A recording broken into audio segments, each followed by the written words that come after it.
नमस्कार, मैं हूं आपके साथ पूर्वी राय और आप देख रहे हैं रीडर्स फर्स्ट न्यूज। मोहम्मदाबाद थाना क्षेत्र के कठोद गांव में मां बेटी की गला दबाकर हत्या कर दी गई।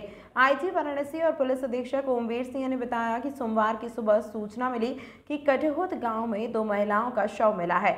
सूचना मिलते ही पुलिस तत्काल मौके पर पहुंचकर छानबीन करने लगी। इस मामले में प्राप्त सबूत और जानकारी के अनुसार कौशल्या देवी उम्र 70 वर्ष पत्नी स्वर्गीय केदार राजभर व उसकी बेटी मंती देवी उम्र 40 वर्ष पत्नी वीरेंद्र राजभर जो मायके में 1 वर्ष से रह रही थी। घटना के संदर्भ में पता चला है कि मृतक कौशल्या देवी का बेटा गौरी शंकर राजभर व संजय राय गांव में एक जमीन खरीदने बेचने के विवाद में शामिल था। 3-4 पंचायतों के बाद यह फैसला हुआ कि गौरी शंकर राजभर जमीन के विक्रेता को रुपया वापस करेंगे। गौरी शंकर ने पंचायत में स्वीकार किया कि वह अपना घर बेचकर पैसा वापस करेगा। चूंकि घर उसके मां के नाम पर था, इसीलिए मां ने घर बेचने से इनकार कर दिया और पारिवारिक कलह बढ़ने लगी। पुलिस अधीक्षक ने बताया कि प्राप्त साक्ष्यों के आधार पर गौरी शंकर को हिरासत में ले लिया गया है और पूछताछ की जा रही है। घटना के बाद गौरी शंकर राजभर ने भी थाने में मां और बहन की हत्या का प्रार्थना पत्र दिया है, जिसमें गांव के 2 लोगों पर संदेह व्यक्त किया गया है। मौत हुई है, पूरा क्या घटना है और क्या बताएंगे इसके लिए? आज सुबह करीब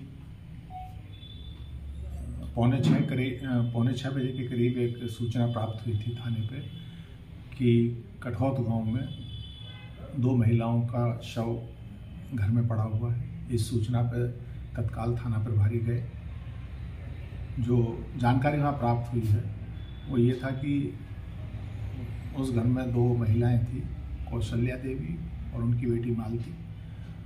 उनके शव वहाँ पे पड़े हुए थे। प्रथम दृष्टया ऐसा प्रतीत हो रहा था कि गला दबा के उनके साथ घटना कारित की गई है। इस पे वहाँ लोगों से बातचीत की गई। जो इसके पीछे की एक तथ्य संज्ञान में आए हैं तो वो ये है कि कौशल्या देवी का बेटा है वहाँ पे गौरी शंकर। करीब 2 साल पहले गौरी शंकर ने अपने ही पट्टीदार हैं, बिल्कुल खास परिवार के नहीं है लेकिन एक व्यक्ति हैं, उनकी ज़मीन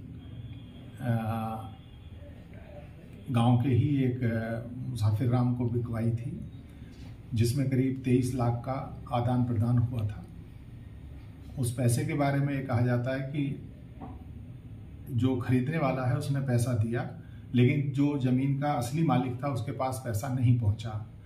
पैसा बीच में गौरी शंकर और उस गांव के एक प्रधान हैं उनके पास रहा।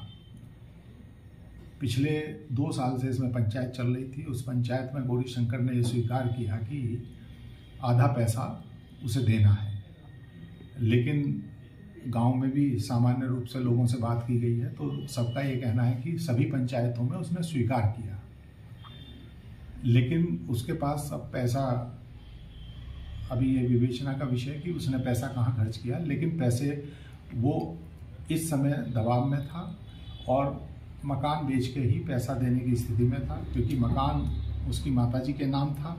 उस स्थिति में वो माताजी भी शायद उसका विरोध कर रही थी। पैसे का कोई ना होने के कारण जो अभी तक पूरी लोगों से बात करके टेक्निकल सर्विलेंस से जो साक्ष्य अभी आए हैं उसमें गौरी शंकर की तरफ पूरे साक्ष्य इंगित हैं और उन्हें पुलिस हिरासत में लिया गया है और इसमें अग्रेतर कार्रवाई की जा रही है। FIR दर्ज हुआ है? FIR आई है, गौरी शंकर की तरफ से ही आई थी और उसने कुछ लोगों को, 2 लोगों को नामजद और 2 को अज्ञात लिखते हुए FIR दी है। उसके तथ्यों की भी जांच की जा रही है, क्योंकि सुबह से ही IG महोदय भी घटनास्थल पे आ गए थे। सभी लोगों से अभी तक जो पिछले करीब 4-5 घंटे में जो विवेचना हुई है और जो हम लोगों ने टेक्निकल फॉरेंसिक टीम ने भी हमारी ने साक्ष्य जुटाए हैं और लोगों से बात हुई है, उसके आधार पर अभी विवेचना प्रचलित है। लेकिन अभी तक गौरी शंकर जो मृतका का बेटा है वो पुलिस हिरासत में लिया गया है और अभी सभी साक्ष्य उसके इस घटना में